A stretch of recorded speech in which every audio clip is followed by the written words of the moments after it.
ಸರ್ವರಿಗೂ ಶರಣು ಶರಣಾರ್ಥಿ. ಈ ದಿನ ಶರಣಲೀಲಾಮೃತದಲ್ಲಿ ಮಡಿವಾಳ ಮಾಚಿದೇವಯ್ಯನವರ ಕಾಯಕ ಅನ್ನೋ ವಿಷಯಕ್ಕೆ ಬಂದಿದ್ದೀವಿ. ಈಗ ಪೂರ್ವದ ನೆನ್ನೆಯ ಕಥೆ ಸ್ವಲ್ಪ ಹೇಳ್ತೀನಿ. ಬಸವಣ್ಣನವರು ದಂಡಾಧಿಪತಿ ಆದಮೇಲೆ ಲೌಕಿಕ ಅಲೌಕಿಕ ಎರಡರಲ್ಲೂ ಸಮೃದ್ಧಿ ಅಂತಂದರು. ಲೌಕಿಕವಾಗಿ ಅವರು ದಂಡಾಧಿಪತಿಯಾಗಿ ರಾಜ್ಯಭಾರ ಮಾಡ್ತಾ ಇರಬೇಕಾದ್ರೆ ರಾಜ್ಯದ ಕಡೆಯೂ ಗಮನ ಕೊಟ್ಟು ರಾಜ್ಯದ ಇತಿಹಾಸನ ಕೊಡ್ತಾ ಎಲ್ಲ ಹೆಚ್ಚುವರಿ ಮಾಡುವಂಥ ಶಕ್ತಿನ ಕೊಟ್ಟರು ಅವಕ್ಕೆಲ್ಲನೂ.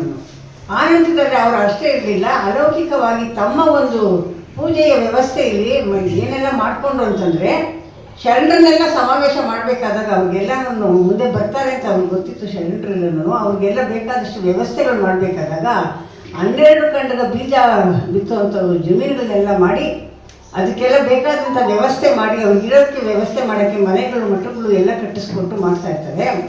ಹೀಗೆ ಒಂದು ಸ್ವಲ್ಪ ದಿವಸ ಕಾಲ, 5 ವರ್ಷ ಕಾಲ ಬಂದಾಗ ಜನರು ಆಕರ್ಷಿತರಾಗ್ತಾರೆ ಇವ್ರ ಭಕ್ತಿಗೆ. ಒಬ್ಬರಿಂದ ಒಬ್ಬರು ಪ್ರಚಾರ ಆಗಿಬಿಡುತ್ತೆ.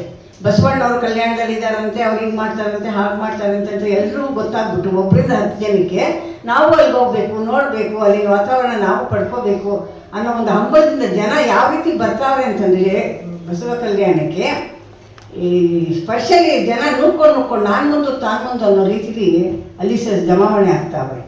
ಅಷ್ಟು ಪ್ರಸಿದ್ಧಿ ಪಡ್ಕೊಂಡು ಬಸವಣ್ಣನ ಭಕ್ತಿಗೆ ಮತ್ತು ಅಲ್ಲಿನ ವಾತಾವರಣಕ್ಕೆ ನಾವು ಒಂದೇನೇನೋ ಮಾಡ್ಕೋಬೇಕು ಅನ್ನೋ ಒಂದು ಇದರಲ್ಲಿ ಇರ್ತಾರೆ. ಆಗ ಇಲ್ಲಿ ಮಡಿವಾಳ ಮಾಚಿದೇವರೆಲ್ಲ ಶರಣರು ಬರಬೇಕಲ್ಲ, ಒಬ್ಬೊಬ್ಬರು ಒಂದೊಂದು. ಆ ಒಂದು ಇದರಲ್ಲಿ ಮಡಿವಾಳ ಮಾಚಿದೇವರು ಯಾವ ರೀತಿ ಬರ್ತಾರೆ ಅಂತಂದರೆ, ದಕ್ಷ ಯಜ್ಞ ಆಯ್ತಲ್ಲ, ದಕ್ಷ ಯಜ್ಞ ಆದಾಗ ಮಡಿವಾಳ ಮಾಚಿದೇವರು ವೀರಭದ್ರ ಸ್ವಾಮಿ ಅವತಾರ. ಅವರ ವೀರಭದ್ರ ಸ್ವಾಮಿ ಆಗಿ ಹೋಗಿ ತಮ್ಮ ಒಂದು ಇದರಿಂದ ದೈತ್ಯದ ಒಂದು ಶಕ್ತಿಯಿಂದ ರೌದ್ರಾವತಾರದಿಂದ ಸದೆ ಬಡಿದ್ರಲ್ಲ ಸೈನಿಕರನ್ನ ಇದ್ದವ್ರನ್ನೆಲ್ಲನೂ. ಆ ಒಂದು ವಿಷಯದಲ್ಲಿ ಅವರು ಸಂತೃಪ್ತಿ ಪಡೆದು ವಿಜಯಿಗಳಾಗ್ತಾರೆ. ಆ ದಿಗ್ವಿಜಯ ಸಾಧಿಸ್ಕೊಂಡು ಮತ್ತೆ ಕೈಲಾಸಕ್ಕೆ ಬರ್ತಾ ಇರಬೇಕಾದ್ರೆ ಕೈಲಾಸದ ಗಣಗಳಿಗೆ ಅವ್ನು ಹಾಕ್ಕೊಂಡಿದ್ದಂಥ ಒಂದು ಒಲ್ಲಿ ತಗಲ್ಬಿಡುತ್ತೆ. ಆಗ ಅವರು ಮನಸ್ಸಿಗೆ ಸ್ವಲ್ಪ ನೊಂದ್ಕೊಂಡ್ಬಿಡ್ತಾರೆ ಯಾರುಗಳೆಲ್ಲ. ಆಗ ಅದು ಪರಮಾತ್ಮನಿಗೆ ಗೊತ್ತಾಗ್ತೈತೆ. ಆ ಒಂದು ವಿಶೇಷದಲ್ಲಿ ಇವಾಗ ಶರಣರನ್ನೆಲ್ಲ ಕಳಿಸ್ಬೇಕಲ್ಲ, ಆವಾಗ ವೀರಭದ್ರ ಸ್ವಾಮಿನ ಕರೆದ್ಬಿಟ್ಟು, ಅಪ್ಪ ನಿನಗೆ ದರೆಗೆ ಹೋಗಿ ಬಸವಣ್ಣವ್ರ ಜೊತೆಲಿ ನಿನ್ನ ಕಾಯಕ ಮುಖ್ಯವಾದ ಕಾಯಕ ಇದೆ, ನೀನು ಅದನ್ನು ಇದು ಮಾಡಬೇಕು ಅಂತ ಹೇಳ್ಬಿಟ್ಟು ನೀನು ಈ ರೀತಿ ಮಾಡಿದ್ದೆ ಅವತ್ತು. ಅದರಿಂದ ಇವತ್ತು ನೀನು ಅಲ್ಲಿ ಭೂಮಿಗೆ ಹೋಗಿ ಯಾವ ಶರಣರ ಮನಸ್ಸಿಗೆ ನೀನು ನೋವು ಕೊಟ್ಟಿದ್ದೀಯಾ ಅಂಥ ಶರಣರ ಬಟ್ಟೆಗಳನ್ನೇ ಬಟ್ಟೆ ಒಗೆದು ಮಡಿ ಮಾಡಿ ತಗೊಂಡು ಕೊಟ್ಟು ಆ ಕಾಯಕದಲ್ಲಿ ನಿಷ್ಠನಾಗಿ ಮತ್ತೆ ನೀನು ವೀರಭದ್ರ ಸ್ವಾಮಿಯಾಗಿ ಮಾಡಿದಂಥ ಒಂದು ಇದೀತಲ್ಲ ಯಜ್ಞ ಹಾಳು ಮಾಡಿದಾಗ ಅದೇ ರೀತಿ ಮುಂದೆ ಒಂದ್ಸರಿ ಆಗುತ್ತೆ ಕಲ್ಯಾಣ ಕ್ರಾಂತಿ ಆದಾಗ. ಆ ರೀತಿ ಅವಾಗ ನಿನಗೆ ಒಂದು ವಿಶೇಷತೆ ಬರುತ್ತೆ. ಅದನ್ನೆಲ್ಲ ನೀನು ನಿಭಾಯಿಸ್ಕೊಂಡು ಬರಬೇಕು ಅಂತ ಹೇಳ್ಬಿಟ್ಟು ಅವ್ರನ್ನ ಭೂಮಿಗೆ ಕಳಿಸ್ಕೊಡ್ತಾರಂತೆ. ಇವತ್ತು ಅದೇ ಪ್ರಸಂಗ ನಡೀತದೆ. ಮಹಾಪುಣ್ಯ ಕ್ಷೇತ್ರವದು ಸತ್ಯ ಸದನದ ನಾಡು ಸಾಂಬ ಶಿವ ಸ್ಥಳವು ಲಾಟ ದೇಶದಲ್ಲಿ ಪಿಪ್ಪಲಿ ಎಂಬ ಪುರದಿ ಪಡುತರದಿ ನೆಲೆಸಿರ್ಪ ಪರಮಹರುಷದಲ್ಲಿ ಮಲ್ಲಿನಾಥನ ಚೆನ್ನ ಮಲ್ಲಿಕಾರ್ಜುನನ ವರಮಂತ್ರ ವಿಪಿಂಡ ವೈಕಾರಿತ್ವದಲ್ಲಿ ಜನಿಸಿ ಮಾಯಾ ಶಿಶುವು ಸರಿ ಸುಂದರದಲ್ಲಿ ಪಿಪ್ಪಲಿಯ ಗ್ರಾಮದಲ್ಲಿ ಪರ್ವತಯ್ಯನಿಗೆ ಒಪ್ಪಿ ಪ್ರಿಯ ಬಾಲಕನು ಹೊಲಿದಾಡಿ ಬೆಳೆದು ದಿನ ದಿನಕ್ಕೆ ವೃದ್ಧಿಸುತ್ತ ದ್ವಿಮಣಿ ತೇಜದಲ್ಲಿ ಘನಶಾಸ್ತ್ರ ವೇದಾಂತ ಘನ ಮಹತ್ತುಗಳ ಓದಿದ ಕ್ರಿಯೆಗಳನ್ನು ನೊಡಬಡಿಸಿ ತನಗೆ ಜನನ ಕಾಲದಿ ವೀರ ಶೈವ ಮಾರ್ಗಗಳ ಘನ ಗುರುವು ಲಿಂಗ ಧಾರಣ ಮಂತ್ರ ಕೊಡಲು ಪ್ರಜ್ವಲಿಸಿ ಶರಣ ಸ್ಥಳ ಪಾಂಕಿತನೆದು ಗುರುವಿನಪ್ಪಣೆ ಬಿಡಿದು ಮಡಿವಾಳ ದೇವ ಮಾಚಯ್ಯಗಳು ಎಂದು ಮಹಿಮೆ ಬೀರುತ್ತಲೇ ದೇಶಗಳ ನೋಡುತ್ತ ಕಲ್ಯಾಣ ಕೈ ತಂದ ಬಸವಣ್ಣನಂ ಕಂಡು ಭಕ್ತಿ ಕೈಯಲ್ಕೆ ಹೊಸತು ಮನದಿಂಬೋಗಿ ಪರಮಹರ್ಷದಲ್ಲಿ ಕಂತು ಹರ ಪ್ರಮತರ ಕಾಯಕವ ನೋಡಿ ಸಂತೋಷವನ್ನು ತಾಳ್ದ ಮಡಿವಾಳ ದೇವ. ಇದು ಮಡಿವಾಳ ಮಾಚಿದೇವನವರು. ಅವರು ತುಂಬ ಕುಚಿಯಲ್ಲಿ ಮಹಾಕ್ಷೇತ್ರ ಇದೆಯಂತೆ, ಲಾಟ ದೇಶ ಅಂತ. ಹಿಂದೆ ಅಂಗ ಕಳಿಂಗ ಕಾಶ್ಮೀರ ಕಾಂಬೋಜ ಅಂತ ಹೆಸರುಗಳಿಟ್ಟಿದ್ರು. ಇದು ಲಾಟ ದೇಶ. ದೇವರ ಇಪ್ಪರಗಿ ಅಂತ ಗ್ರಾಮ ಇದೆ ಇವಾಗ. ಇದು ಬಸವ ಕಲ್ಯಾಣದ ಹತ್ರದಲ್ಲಿದೆ. ಇದು ಆ ಬಸವ ಕಲ್ಯಾಣದ ಹತ್ರದಲ್ಲಿ ಇದರಲ್ಲಿ ದೇವರ ಇಪ್ಪರಗಿ ಅನ್ನೋ ಇದರಲ್ಲಿ ಪರ್ವತಯ್ಯ ಮತ್ತು ಅವ್ರ ದಂಪತಿಗಳಿರ್ತಾರಂತೆ. ಅವರ ಗರ್ಭದಲ್ಲಿ ಅವರು ಮಲ್ಲಿನಾಥನ ಚನ್ನಮಲ್ಲಿಕಾರ್ಜುನ ಅನ್ನೋ ಗುರುಗಳಿರ್ತಾರೆ. ಅವರ ಒಂದು ಆದೇಶದ ಮೂಲಕ ಆ ಮಗುಗೆ ಜನನ ಆಗಬೇಕಾದಾಗ ಅವರು ಒಂದು ಕಾರಣೀಭೂತರಾಗಿರ್ತಾರೆ. ಅಂತ ಪಿಪ್ಪರಿ ಗ್ರಾಮ ಅಂತ ಇದೆ ಅಂತ, ಹಿಪ್ಪರಿಗೆ, ದೇವರ ಹಿಪ್ಪರಿಗೆ ಅಂತ ಇವಾಗ ಊರಿಗೆ ಹೆಸರಿದೆ, ಬದಲಾಯಿಸ್ಕೊಂಡಿದ್ದಾರೆ. ಅಂತ ಇದರಲ್ಲಿ ಒಂದು ಮಗು ಗರ್ಭ ಧರಿಸಿ ತಾಯಿ ಮಗುನ ಹಡ್ದಿದ್ದಾದ್ಮೇಲೆ ಆ ಮಗು ದಿನ ದಿನಕ್ಕೆ ವೃದ್ಧಿ ಪಡಿತಾ ಇದ್ದಾನಂತೆ. ದ್ಯುಮಣಿ ತೇಜದಲ್ಲಿ, ಅಂದರೆ ಸೂರ್ಯನು ಯಾವ ರೀತಿ ಪ್ರಕಾಶಮಾನವಾಗಿ ಬರ್ತಾನಲ್ಲ ಅಂಥ ರೀತಿಯಲ್ಲಿ ದಿನ ದಿನಕ್ಕೆ ಬೆಳೆದು ತನ್ನ ಬಾಗಲಿನಲ್ಲಿ ತೋರಿಸ್ಕೊಂಡು ಬರ್ತಾನೆ. ಅಷ್ಟೇ ಅಲ್ಲ, ಆ ಚನ್ನಮಲ್ಲಿಕಾರ್ಜುನ ದೇವರಿದ್ರಲ್ಲ ಅವರ ಸಂಪರ್ಕದಿಂದ ಘನಶಾಸ್ತ್ರ ವೇದಾಂತಗಳ ಮಹತ್ವಗಳನ್ನೆಲ್ಲ ತಿಳ್ಕೊಳ್ತಾ ಅದನ್ನು ಕ್ರಿಯೆಯಲ್ಲೂ ಅಳವಡಿಸ್ಕೊಂಡಿರ್ತಾರಂತೆ. ಅಂತ ಜನನ ಕಾಲದಿ ವೀರಶೈವ ಮಾರ್ಗಗಳ ಘನಗುರು ಲಿಂಗಧಾರಣ ಮಂತ್ರ ಕೊಡೋದು. ಇದೆಲ್ಲ ಹೇಗೆ ಸಾಧ್ಯ ಆಯಿತು ಅಂದರೆ ಅವನಿಗೂ ಜನನಕ್ಕೆ ಮುಂಚೆನೇ ಅದಕ್ಕೆ ಮಂತ್ರಪಿಂಡ ಮಾಡಿರ್ತಾರೆ ತಾಯಿ ಗರ್ಭದಲ್ಲಿ, ಗರ್ಭಾಶಕದ ಮಾಡಿದಾಗ ಆ ರೀತಿ ಮಾಡಿದ್ರು. ಮಂತ್ರ, ಲಿಂಗ, ರುದ್ರಾಕ್ಷಿ ಎಲ್ಲ ಕೊಟ್ಟು ಆ ಮಗುಗೆ ಮೊದಲಿಂದ ಮಾಡ್ಕೊಂಡು ಬಂದಿದ್ರು. ಅಂಥ ಇದನ್ನ ಆ ಮಗು ದಿನೇ ದಿನ ಬೆಳೀತಾ ಅದನ್ನೆಲ್ಲ ಸಾಂಗವಾಗಿ ಪ್ರಜ್ವಲಿಸ್ಕೊಂಡು ಅದನ್ನೆಲ್ಲ ಅಳವಡಿಸ್ಕೊಂಡು ಬರ್ತಾನೆ. ಅವನಿಗೆ ಮಡಿವಾಳ ದೇವ ಅಂತ ಹೆಸರಿರ್ತಾರಂತೆ. ಮಾತಯ್ಯಗಳು ಎಂದು ಮಹಿಮೆ ಬೀರುವುದರಲ್ಲಿ ಮಾತಯ್ಯ ಅಂತ ಇರ್ತಾರೆ. ಅವರು ಮಡಿವಾಳ ಕಾಯಕ ಮಾಡ್ತಾರಲ್ಲ, ಮಡಿವಾಳ ಅಂದರೆ ರಜಕರು, ಅಗಸರು. ಆ ಬಟ್ಟೆ ಒಗೆಯೋ ಕಾಯಕ ಶರಣರೆಲ್ಲ ಇಟ್ಕೊಂಡ್ರಲ್ಲ ಹಿಂದೆ ಒಂದೊಂದನ್ನು. ಆ ರೀತಿ ಮಡಿವಾಳ ಮಾತಯ್ಯನವರು ಮಹಿಮೆ ತೋರಿಸ್ತಾ ಕಲ್ಯಾಣಕ್ಕೆ ಬರ್ತಾರೆ. ಇಲ್ಲಿ ಬಂದು ಬಸವಣ್ಣನ ನೋಡಿ ತುಂಬ ಹರ್ಷದಿಂದ ಅವರಿಗೆ ಸಾಷ್ಟಾಂಗ ನಮಸ್ಕಾರ ಮಾಡ್ತಾರೆ. ಅಂತೂ ಪ್ರಮಥರ ಕಾಯಕವನ್ನು ನೋಡಿ ಅಲ್ಲಿದ್ದ ಬಂದು ಅದಕ್ಕೆ ಮುಂಚೆ ಎಷ್ಟು ಜನ ಬಂದಿದ್ದರು ಶರಣರು, ಅವ್ರ ಶರಣರ ಕಾಯಕವನ್ನು, ಅವ್ರ ನೇಮ, ನಿಷ್ಠೆ, ಪೂಜೆ, ಭಕ್ತಿಗಳೆಲ್ಲ ನೋಡಿ ತುಂಬ ಸಂತೋಷ ಪಡ್ತಾವ್ರಂತೆ. ಇಂತಿ ಮಡಿವಾಳ ಮಾಚಿದೇವರು ಕಲ್ಯಾಣ ಪಟ್ಟಣಕ್ಕೆ ಬಂದು ಬಸವಣ್ಣನ ಕಂಡು ಆ ಬಸವೇಶ್ವರನ ಭಕ್ತಿಯನ್ನು ಕೈಗೊಳ್ಳುತ್ತಾ ತಾನೂ ಶಿವಶರಣರ ಭಕ್ತಿಗೈವಲ್ಲಿ ವೃತ್ತಿಯರ ಅಗ್ರೇಸರನಾಗಿ ಬಸವೇಶಗೆ ಮನದ ಪ್ರಿಯಾಪ್ತನಾಗಿ ಶಿವಭಕ್ತಿ, ಅಷ್ಟಾವರಣ, ಪಂಚಾಚಾರ, ಷಟ್ಸ್ಥಲ, ಲಿಂಗಾಂಗ ಸಾಮರಸ್ಯ ಗರಿಷ್ಠನಾಗಿ ಶಿವನ ವಾಕ್ಯದಂತೆ ಶರಣರ ಮೈಲಿಗೆಗಳನ್ನು ತೊಳೆಯುವ ಕಾಯಕವನ್ನು ಕೈಗೊಂಡನದಂತಾನೆ. ಇಲ್ಲಿ ಬಂದವನು ಬಟ್ಟೆಗಳ ಕಾಯಕ ಮಾಡ್ಕೊಳ್ತಾ ಇರಬೇಕಾದ್ರೆ ಬಸವಣ್ಣನ ಆಪ್ತನಾಗಿರ್ತಾನಂತೆ. ಪರಮಾಪ್ತನಾಗಿ ತನ್ನ ಒಂದು ಕೈಂಕರ್ಯವನ್ನು ಅವ್ರು ನಿವೇದಿಸ್ಕೊಂಡು ಬಸವಣ್ಣವ್ರಿಗೂ ಇವ್ರ ಮೇಲೆ ಗಮನ, ಇವ್ರಿಗೂ ಅವ್ರ ಮೇಲೆ ತುಂಬ ಆಪ್ತತೆಯಿಂದ ಇರಬೇಕಾದ್ರೆ ಬಟ್ಟೆ ತೊಳೆಯೋ ಕಾಯಕನ ಇಟ್ಕೊಂಡಿದ್ದಂತೆ. ಅವ್ರು ಯಾವ ರೀತಿ ಅದನ್ನು ಇದು ಇತ್ತು ಅಂತಂದ್ಬಿಟ್ಟು ಹೇಳ್ತಾರೆ. ತ್ರಿಪುರ ಸಂಹರ ಲಿಂಗ ಸರಸಿಗೆ ಅವ್ರು ಹೋಗೋದು ಒಂದು ಇದು ಕೊಟ್ಟಿದ್ದಂತೆ ಅವ್ರಿಗೆ. ತ್ರಿಪುರ ಸಂಹರ ಲಿಂಗ ಸರಸಿಗೆ ಅಪರಿಮಿತ ಸೌಖ್ಯದಲ್ಲಿ ಪ್ರತ್ಯಯ ಸಫಲತೆಯ ಹೊಂಡವನ್ನು ಮಾಡಿಯೇ ಶುಚಿಗಳಿಂದ ಸುತ್ತ ಪ್ರಮುಖವು ನಾರಿಕೇಳವು ಅತ್ತಿ ಅರಳಿಯು ಬಿಲ್ವ ಪತ್ರೆಯು ಮತ್ತೆ ಪರಿಮಳ ದಿನಸು ಪೂಗಿಡ ಅತ್ತಿಯಿಂದ ನಿಂಬೆ ಏರಳೆ ಪರಸು ಕಿತ್ತಳೆ ಜಂಬಿರವು ದಾಳಿಂಬೆ ಕದಳಿಯು ಸಂಭ್ರಮದಿ ಸೊಂಪಡರಿ ಇದ್ದುದು ಶಂಭುತ ಬಲ್ಲ. ಇವರು ಬರಬೇಕಾದ್ರೆ ಬಟ್ಟೆ ಒಗೆಯೋ ಕಾಯಕ ಇವರು ಬಂದು ವಿಶೇಷವಾದ ರೀತಿಯ ಇದನ್ನೇ ಅಳವಡಿಸ್ಕೊಂಡಿರ್ತಾರೆ. ಯಾವ ಬಟ್ಟೆ ಒಗೆಯಕ್ಕೆ ಹೋಗ್ಬೇಕಲ್ವ ಹೊಂಡ, ಪ್ರತ್ಯೇಕ ಒಂದು ಹೊಂಡನೇ ಮಾಡ್ಕೊಳ್ತಾರೆ. ಯಾರು ಬೇರೆಯವರಲ್ಲಿ ಬಟ್ಟೆ ಒಗೆಯಕ್ಕೆ ಬರೋ ಹೋಗಿಲ್ಲ. ಆ ಬಟ್ಟೆ ಒಗೆಯ ಕಲ್ಲು ಕೂಡ ಲಿಂಗ ಪ್ರತಿಷ್ಠೆ ಮಾಡಿರ್ತಾರಂತೆ.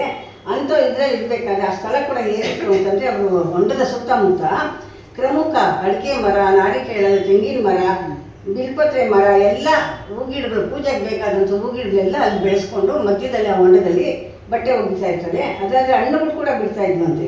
ಇಂತಿದರ ಮಧ್ಯದಲ್ಲಿ ಅರಮನೆ ಚಿತ್ರ ಬಣ್ಣದಲ್ಲಿ ಕಂತು ಹರಸಿದ ವೀರ ಮಡಿವಾಳ ದೇವನಿರುತ್ತಿದ್ದ ಅಂತ ವ್ಯವಸ್ಥೆ ಇರೋ ಒಂದು ಇದರಲ್ಲಿ ಇವರು ವಾಸ ಮಾಡ್ಕೊಂಡಿದ್ರು. ಮತ್ತು ಪರವಾದಿಗಳ ಜಯಿಸುವ ಎತ್ತಿ ಮೆರೆಯುವ ವೀರಗಂಟೆ, ಅವು ಯಾವಾಗಲೂ ವೀರಗಂಟೆ ಕಟ್ಕೊಂಡು ವೀರಭದ್ರ ಸ್ವಾಮಿ ಜಂಗಕ್ಕೆ ಕಟ್ಟಿದಾರಲ್ಲ ಅದನ್ನು ಕಟ್ಕೊಂಡು ಭಾಳ ಇದು ಮಾಡ್ತಾ ಇರ್ತಾರೆ. ಹಸ್ತದಲ್ಲಿ ಜವದಾರೆ ಇಟ್ಕೊಂಡಿದ್ದಾನಂತೆ. ಅವನು ನೋಡಿದ್ರೆ ಅವನು ಭಸ್ಮ ರುದ್ರಾಕ್ಷಿ ಧರಿಸ್ಕೊಂಡು ಬರ್ತಾ ಇರಬೇಕಾದ್ರೆ ನವಸ್ವರರ ತೆರದಲ್ಲಿ ಕಾಣ್ತಾ ಇದ್ದಂತೆ. ಮನ್ಮಥನು ನಿಮ್ಮ ಬಳಿ ಧರೆಗೆ ಬಂದಿದ್ದಾನೇನೋ ಅನ್ನೋ ರೀತಿಲಿ ಕಾಣ್ತಾ ಇದ್ದಂತೆ. ಅಂತ ನರರೂಪ ಧರಿಸಿಯೇ ತಾನು ಆ ರೀತಿ ಇದ್ದ ಅಂತಂದ್ಬಿಟ್ಟು ಹೇಳ್ತಾ, ನಿತ್ಯ ನೇಮವು ಜಪ ಸಮಾಧಿ ಅದಷ್ಟರಲ್ಲೇ ಮಾಡ್ತಾ ಇಲ್ಲ, ಜಪ ಸಪ ಅದು ಎಲ್ಲವನ್ನೂ ತನ್ನ ಅಲೌಕಿಕವಾದ ಶಕ್ತಿನ ಪಡಿಬೇಕಾದಾಗ ಎಲ್ಲ ಬೇಕಲ್ಲ, ಅದನ್ನು ಸಮ್ಯಜ್ಞಾನ ಮಾರ್ಗಕ್ಕೆ ಅವನು ಅಲ್ಲಿ ಇರ್ತಾನಂತೆ.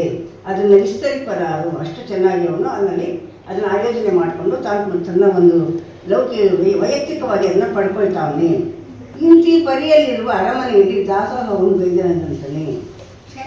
ವಸ್ತ್ರಗಳನ್ನು ಬೇಡಿ ಉಲ್ಲಾಸದಿಂದ ನಿರುತ ಬೆನ್ನೋಳು ಕೊತ್ತು ಕೆರೆಗರಿದು ಹೋಗಿ ಲಿಂಗ ಮುದ್ರಾಂಕಿತ ಅಂಗವಾಗಿರುತ್ತಿರ್ಪ ಮಂಗಳ ಶಿಲೆಯೋಳು ಅಂಗವಸ್ತ್ರಗಳ ಅವು ಮಾಕ್ಷರದಿಂದ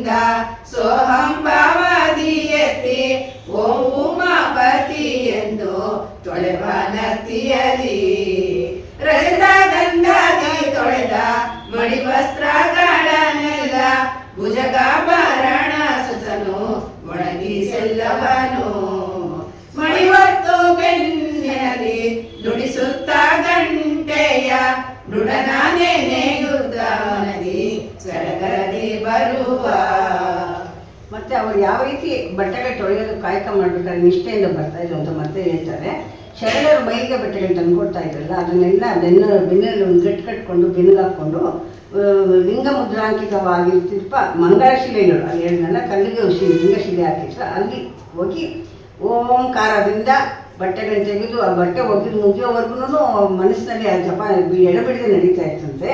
ಅಂಥ ರಜತದಲ್ಲಿ ಆ ಬಟ್ಟೆಗಳು ಹೇಗೆ ಆಗ್ತಾ ಇದ್ವು ಅಂತಂದರೆ ಬಿಳುಕು ಅಷ್ಟು ಮರಿತಾ ಇತ್ತಂತೆ.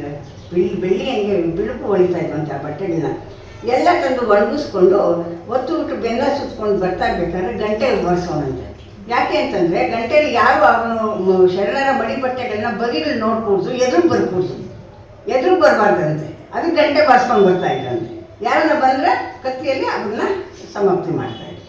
ಅಂತ ಇದನ್ನು ಇಟ್ಕೊಂಡು ಏನೋ ನೇಮ ಅವೆಲ್ಲ ಮಾಡಿಕೊಂಡು ಆ ತಳಿಪ ವಸ್ತ್ರಗಳನ್ನ ಒಂದು ಬಟ್ಟೆ ಹೊಕ್ಕೊಂಡು ಬಂದಿರ್ತಾರಲ್ಲ, ಮತ್ತೆ ಅದ್ರ ಮನೆಗೆ ತಂದುಬಿಟ್ಟು ಆ ಜಂಗಮರು ಬಂದವ್ರಿಗೆ ಅವ್ರಿಗೆಲ್ಲನೂ ಅವ್ರವ್ರದೇ ಬಟ್ಟೆಗಳನ್ನ ಅವ್ರಿಗೆಲ್ಲ ಕೊಟ್ಬಿಟ್ಟು ಆಮೇಲೆ ಅವನು ತನ್ನ ಚಿನ್ನ ಅವ್ರೇನು ಚಿನ್ನೆ ಕೊಟ್ಟಿರ್ತಾರಲ್ಲ ಬಟ್ಟೆಗೆ ಅವ್ರಿಗೆ ಕೊಡ್ತಾ ಇರ್ತಾರಂತೆ. ಈ ರೀತಿ ಸುತ್ತ ಶರಣ ಜನ ಹಿತ ಬಯಸುತ್ತಿರಲು ಪ್ರತಿನಿತ್ಯ ಇವತ್ತು ಎಷ್ಟು ಜನಕ್ಕೆ ತೃಪ್ತಿ ಮಾಡ್ತಾ ಇದ್ರು. ನಿತ್ಯ ಇತ್ತ ಗಣ ತೃಪ್ತಿಗೈವರು ಸಾಕಷ್ಟು ಜನಕ್ಕೆ ದಾಸೋಹ ಕೂಡ ಮಾಡ್ತಾ ಇದ್ರಂತೆ. ಇಂಥ ಕ್ರಿಯೆಯ ಕಾಯಕ ಮಾಚಿದೇವನ ಸೂಚನೆಗೆ ನಿಯತ ವ್ರತದ ಮಹಾತ್ಮೆ ಇನ್ನೂ ಸೂಚಿತೇನು. ಇಂಥ ಕ್ರಿಯೆ ಮಾಡ್ತಾ ಮಡಿವಾಳ ಮಾಚಿದೇವರು ಕಲ್ಯಾಣಪಟ್ಟಣದಲ್ಲಿ ಇದ್ದರು ಅಂತ ಹೇಳೋದಕ್ಕೆ ಅದು ಅಲ್ಲಿಗೆ ನಿಲ್ಲಿಸೋರ ಕವಿ. ಮುಂದೆ ಮೇದಾರ ಕೇತರಿಗಳ ಕಾಯಕ. ಶಿವನ ವರಭಕ್ತ ಪುಣ್ಯ ಗುಣಯುಕ್ತ ಹರಲೋಕದಿಂದ ಇಲ್ಲಿ ಧರೆಗಿಳಿದು ಬಂದು ಕಲ್ಯಾಣ ಪಟ್ಟಣದಿ ಕಡು ಭಕ್ತಿ ಬೆರೆಸಿ ಅಲ್ಲಮ ಪ್ರಭುವಿನ ಆಚರಣೆ ಸತತಂ ಸತ್ಯ ಶರಣರು ಘನ ಶಾಂತಿ ಗುಣರನ್ನ ಪೃಥ್ವಿ ಶರಣರು ಗೂಳಿ ಬ್ರಹ್ಮಲೀಲೆಯೊಡು ಮೇದಾರ ಕೇತಯ್ಯ ಮಹಿಮಾತ್ಮನವನು ಸಾಗರದಿ ಕಾಯಕವ ಮಾಡಲನು ಗೈದ ಕಮಲಮುಖಿ ಶಾಂತಮ್ಮ ಸತಿಯು ಇರುತಿಹಳು ವಿಮಲ ಜಂಗಮ ಭಕ್ತಿ ಕ್ರಮದ ನೈಷ್ಠೆಗಳು. ಈಗ ಮೇದಾರ ಕೇತಯ್ಯಗಳು ಅಂತ ಇನ್ನೊಂದು ಶರಣರು. ಅವ್ರ ಕಾಯಕ ಮೇದಾರು ಅಂದರೆ ಬಿದಿರು ಕಾಯಕ ಮಾಡೋವಂಥವ್ರು. ಬಿದಿರಲ್ಲಿ 2 ವಿಧ ಇದೆ. ಬಿಳಿ ಬಿದಿರು ಮಾಡ್ತಾರಲ್ಲ ಅದೊಂದು, ಇನ್ನೊಂದು ಕೆರೆ ತಡಿಗಳಲ್ಲಿ ಬಿಟ್ಟಿರುತ್ತಲ್ಲ ಕತ್ತಾಳಿ ಅಂತ ಬೀಳುತ್ತೆ. ಆ ಕತ್ತಾಳಿನ ಸವರ್ಕೊಂಡ್ಬಂದ್ಬಿಟ್ಟು ಅದನ್ನು ಹದ ಮಾಡಿ ಮಾಡ್ತಾ ಇರ್ತಾರೆ. ಆ ಕಪ್ಪಗಿರುತ್ತೆ ಮಕ್ರಿಗಳು ನೋಡಿರ್ಬೋದು, ಸುಳ್ಳು ಮಕ್ರಿ ಅಂತಿದ್ರು. ಅವನ್ನ ದಪ್ಪಕ್ಕೆ ಗಟ್ಟಿಗಳು ಕರಿಗೆ ಇರ್ತಾಯಿತ್ತು. ಈ ಬಿದಿರಿನಾಗ ಬೀಳಕ್ಕೆ ಬರ್ತಾ ಇರಲಿಲ್ಲ. ಅಂಥ ಕಾಯಕ ಮಾಡಿಕೊಂಡು ಜೀವನ ಮಾಡ್ತಾಯಿದ್ರಂತೆ. ಅಂಥವರ ಒಂದು ಕಥೆನ ಇವಾಗ ಹೇಳ್ತಾರೆ. ಈ ಕಲ್ಯಾಣ ಪಟ್ಟಣದಲ್ಲಿ ಅತಿ ಭಕ್ತಿಯಿಂದ ನಡ್ಕೊಳ್ತಾ ಇದ್ರಂತೆ ಮೇದಾರ ಕೇತಯ್ಯನವರು. ಅವ್ರು ತುಂಬ ಮಹಿಮಾತ್ಮರು. ಅವರಿಗೆ ಅವರ ಹೆಂಡತಿ ಶಾಂತಮ್ಮ ಅಂತ ಒಬ್ಬ ಸತಿ ಇರ್ತಾಳೆ. ಅವರು ಕೂಡ ಜಂಗಮಕ್ಕೆ ನಿತ್ಯ 500 ಜನಕ್ಕೆ ದಾಸೋಹ ಮಾಡುವಂಥ ಶಕ್ತಿ ಇತ್ತಂತೆ. ಅದು ಹೇಗೆ ನಿತ್ಯ ವನಕ್ಕೆ ಹೋಗಿ ಮೊದಲು ಗಿಡನ ಕೇಳ್ಕೊಳ್ಳೋರಂತೆ. ದೇವಿ ಅಮ್ಮ, ಇವತ್ತು ನಾನು ನಮ್ಮ ಜೀವನಕ್ಕೆ ಬೇಕಾದಂಥ ಇದನ್ನು ತೊಗೊಂಡೋಗ್ತೀನಿ, ನಿನ್ನ ಕ್ಷಮೆ ಇರಲಿ, ನಿನ್ನ ಸರಿದು ನಾನು ತೊಗೊಂಡೋಗಿ ನನ್ನ ಜೀವನೋಪಾಯಕ್ಕೆ ಬೇಕು, ಇದು ಸತ್ಯಶುದ್ಧ ಕಾಯಕ ಇದು ಮಾಡ್ಕೊಂಡು ನಾನು ತೊಗೊಂಡೋಗ್ತೀನಿ ಅಂತ ಕೈ ಮುಂದೆ ಕೇಳಿಬಿಟ್ಟು ಇದು ತಾನು ತೊಗೊಂಡೋಗಿ ಕತ್ತಿಯಲ್ಲಿ ಅದನ್ನು ಜವರಿ ಅದನ್ನು ತೊಗೊಂಡು ಬಂದು ಅದನ್ನು ಪುಷ್ಪಕ ರೆಡಿಗೆ ಇದು ಹೂವಿನ ಬುಟ್ಟಿ, ಮರ ಮತ್ತು ಶಿವಪೂಜಾ ಪೆಟ್ಟಿಗೆಗಳು, ಇನ್ನೂ ಇತರ ಸಾಧನೆಗಳು ಇರ್ತವಲ್ಲ ಅಂಥವೆಲ್ಲ ಮಾರಿ ತೊಗೊಂಬಂದು ಅವತ್ತಿನ ಜೀವನಕ್ಕೆ 500 ಜನದ ಗಣದಾಸೋಹ ಮಾಡ್ತಾ ಇರ್ತಾನೆ. ಈ ರೀತಿ ಇರಬೇಕಾದ್ರೆ ಒಂದು ದಿವಸ ಅವನು ಇದಕ್ಕೆ ಹೋಗಿದ್ದಾನೆ, ಕಾಡಿಗೆ ಹೋಗಿದ್ದಾನೆ. ಇದು ಮಾಡ್ತಾ ಇರಬೇಕಾದ್ರೆ ದಟ್ಟಿ ತೆಗೆದು ಅದನ್ನು ಮಾಡಬೇಕು ಅಂತ ಇರ್ತಾನೆ. ಮೇಲೆ ಆಕಾಶದಲ್ಲಿ ಈಶ್ವರ ಪಾರ್ವತಿ ಸಂಸಾರ ಹೊರಟಿರ್ತಾರಂತೆ.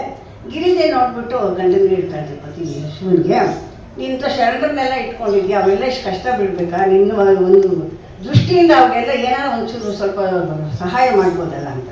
ಅದು ಶಿವನೇ ಹೇಳ್ತಾನೆ. ಅವರು ತಗೊಂಡಲ್ಲ ಸತ್ಯಶುದ್ಧ ಕಾಯಕದಿಂದ ಬಂದದ್ದನ್ನೇ ಅವರು ನೀಡಿ ಮಾಡುವಂಥವ್ರು ವ್ರತನ ಮಾಡ್ಕೊಂಡವ್ರೆ, ನಾನು ಕೊಟ್ಟರೆ ಅವ್ರು ತಗೊಳ್ಳಲ್ಲ ಅಂತ ಹೇಳ್ತಾರೆ. ಇಲ್ಲ ಹಿಂಗೆ ಅನ್ನೋದೇ ಸರಿ ಇಲ್ಲ ಅಂತ ತುಂಬ ಬೇಡ್ಕೊಂಡಾಗ ಶಿವ ತಥಾಸ್ತು ಅಂತ ಹೇಳ್ಬಿಟ್ಟು ಆಯಿತು ನೋಡಿ ನಾನೊಂದು ಇದು ಮಾಡ್ತೀನಿ, ಒಂದು ಅಚಾನಕ್ಕಾಗಿ ಬಂದು ನೋಡ್ರಿ ನೀವು ನಾನು ಕೊಟ್ಟು ಹೇಳ್ತಾವೆ. ಲೋಕಮಂಚರಿಸುತ್ತ ಲೀಲೆ ಎಂಬರು ಕೇತಯ್ಯನಿಪ್ಪದ ಕಂಡಳಾಗಿದ್ದು. ಇದೆಲ್ಲ ಆದಮೇಲೆ ಆವಾಗ ಇದು ವಿಪಿನಕ್ಕೆ ಬಂದಿದ್ನಲ್ಲ ಮೇಘಕೇತಯ್ಯ, ಅವನು ತಗೊಂಡು ಹಾಕಬೇಕು. ಹಾಕಿದಾಗ ಎಂದಿನಂತೆ ಅದು ಇದಾಗಲಿಲ್ಲ. ಅದರ ಒಳಗಡೆಯಿಂದ ಮುತ್ತು ರತ್ನಗಳೆಲ್ಲ ಉದುರ್ತಂತೆ. ಅವ್ನು ಕಂಡುಬಿಟ್ಟು ಆಶ್ಚರ್ಯ ಆಗೋಯ್ತು. ಆಶ್ಚರ್ಯ ಆದರೆ ಸಂತೋಷ ಆಗಲಿಲ್ಲ. ಇದು ನಂದೆಲ್ಲ ವಸ್ತು, ಪರವಸ್ತು, ನನಗೆ ಬೇಕಾಗಲಿದ್ದು ಏನೋ ಆಗಿದೆ ಅಂತ ಅಂದ್ಬಿಟ್ಟು 10 ಮಾರು ದೂರ ಹೋಗ್ಬಿಟ್ಟಂತೆ.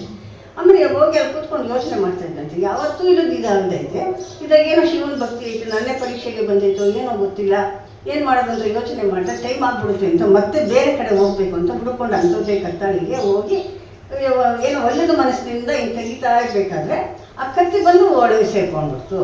ಈ ಕತ್ತಿ ಹಿಂಗೆ ಜವರವಾಗ ಅದೇನೋ ಹಿಂಗೆ ಬಂದು ತನ್ನ ಎದೆಗೆ ಹೆಚ್ಚವತ್ತು.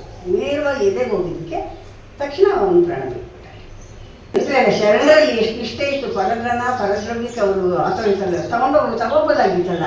ಆದರೆ ಅವರು ಸತ್ಯಶುದ್ಧ ಕಾಯಕದಿಂದ ನಾವು ಮಾಡಬೇಕು ಅನ್ನೋ ಒಂದು ಇದಕ್ಕೋಸ್ಕರ ಅದರಲ್ಲಿ ಇದು ಮಾಡ್ಕೊತಾರೆ. ಆವಾಗ ಶಿವನ ಹೇಳ್ತಾರಂತೆ, ನೋಡ್ದ ನಾನು ಕೊಟ್ಟರು ಕೂಡ ಅವ್ನು ಬೇಡ ಅಂತ ಹೋಗ್ತಾನೆ, ಶರಣರ ನಿಷ್ಠೆ ಅದು, ಅವ್ರು ಹಾಗೆ ಮಾಡ್ತಾ ಇದ್ದಾರೆ ಅಂತ ಅಂದ್ಬಿಟ್ಟು ಹೇಳ್ಬಿಟ್ಟು ನೋಡಿದನು ಕೇತಯ್ಯ ದಟ್ಟೆ ಇರವು ಮೈಡೂರಿಯ ಇರುವು ಎಲ್ಲ ದ್ರವ್ಯದಂದಲ್ಲಿ ಆಡುತ್ತಾ ತೊಳಗೆಯನ್ನು ಹತ್ತು ಮಾರ್ಗದಲ್ಲಿ ಹೊರಟೋಗ್ತಾನೆ. ಆ ನಂತರದಲ್ಲಿ ಗಿರಿಜೆ ಕೂಡ ಶಿವನು ಹೇಳಿ ಅವರು ಆ ಕಡೆ ಹೊರಟೋಗ್ತಾರೆ. ಮತ್ತು ಇವರು ಅಲ್ಲೇ ಇದಾಗ್ಬಿಡ್ತಾರೆ, ನಿಲ್ವಾಗ್ಬಿಡ್ತಾರೆ ಮೇದಾರ ಕೇತಯ್ಯನವರು. ಆವಾಗ ಇತ್ತಿ ಮೇದಾರ ಕೇತಯ್ಯನ ಪ್ರಾಣಂ ಶಿವಸನ್ನಿಧಿಗೈರಲು ಆಗ ಬಸವಣ್ಣ ತಿಳಿದು ಪ್ರಮಥರ್ಗೂಡಿ ಬಂದು ಈ ಶಿವೈಕ್ಯನ ಶರೀರವನ್ನು ಸಮಾಧಿ ಮಾಡುವ ನಿಮಿತ್ತ ಪರಿಹಾರಿ ಉತ್ತಣ್ಣನಂ ಕರೆದು ನೀನು ಮಡಿವಾಳ ಮಾತಿದೇವರನ್ನು ಕರೆತಾರೆಂದು ಕಳುಹಲು ಮಾತಿದೇವನೆಡೆಗೆ ಉತ್ತಣ್ಣ ಬಂದನಂತೆ. ಮೇದಾರ ಕೇತಯ್ಯನವರು ಹೋದ್ರು. ಇನ್ನೊಬ್ಬರು ಕೆಲವು ಜನ ಬಂದು ಬಸವಣ್ಣವ್ರಿಗೆ ವಿಷಯ ತಿಳಿಸಿದಾಗ ಆಯ್ತಪ್ಪ ಮಡಿವಾಳ ಮಾತೇನವ್ರಿಗೆ ಹೇಳ್ರಿ, ವ್ಯವಸ್ಥೆ ಎಲ್ಲ ಮಾಡ್ತಾರೆ, ಅವರು ಸಮಾಧಿ ಮಾಡೋದಕ್ಕೆ ಅಂತಾರೆ. ಆ ಉತ್ತಣ್ಣ ಅಂತ ಅವರು ಪಡಿಹಾರಿ ಉತ್ತಣ್ಣ ಅಂತ, ಅದೇ ದವಸ ಧಾನ್ಯ ವ್ಯವಸ್ಥೆ ಅವ್ರು ಇಟ್ಕೊಳ್ತಾರೆ, ಅದಕ್ಕೆ ಪಡಿಹಾರಿ ಅಂತ ಅವ್ರಿಗೆ ಬಿದ್ದು ಬಂದಿದೆ. ಅವರು ಹೋಗಿ ಮಾಚಿದೇವನವ್ರು ಕೂಡ ಹೇಳಿದಾಗ ಮಾಚಿದೇವರು ಏನು ಹೇಳ್ತಾರೆ ಹೇಳಿ. ಅಂದು ನಮಿಸುತ್ತ ಪೇಟ ಹಿಂದೂಗರ ಬಸವೇಶ ಎಲ್ಲ ಗಣರೊಳಗೆ ಶರಣಾಗೇತಯ್ಯ ಸಂದನ ಸ್ವಾಮಿ ಬಸವಯ್ಯ ತ್ವರಿತ ನಿಮ್ಮನು ಕರ ತರುದೆಂದ ದೇವ ಹರಶರಣರ ಅಳಿವು ಈಗ ಕೇಳಿದೆ ದೇವ ಬಾರೆ ಬಸವನ ಮುಖವ ನುರೆ ನೋಡ ಸಲ್ಲ ನಾವು ಬಸವನ ಮುಖವ ನೋಡ ಸಲ್ಲದು ಕೇಳು ಶಿವಶರಣ ಕೇತಯ್ಯ ಸಂದ ಸುದ್ದಿಯನು ನನಗೆ ಕಳುಹಿದ ತನ್ನ ನಡತೆ ಶರಣರ ಅಳಿವು ತನ್ನ ಪ್ರಾಣವಿದೆಂಬ ತುರ್ಯ ಬಿರುದೇಗೆ ತನ್ನ ಮರೆತಾನು ಬಸವ ಇನ್ನೇನು ಭೂಮಿಯೊಳಗೆ ಸನ್ನುಗದಿ ನನ್ನ ಗಾಸಣಿಗಳೇಕೆ ಅವಗೆ.